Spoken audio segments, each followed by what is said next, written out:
एकदा एक करोडपती माणूस रोज सकाळी एका चहावाल्याकडे चहा प्यायला जायचा. एक दिवस त्याने विचारलं, "तू रोज इतका आनंदी कसा काय असतोस?"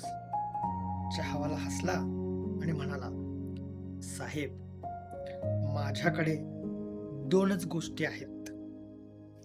एक आजचा दिवस आणि दोन वेळचं अन्न. मी कालच्या गोष्टीवर रडत नाही आणि उद्याची भीती मला अजिबात वाटत नाही.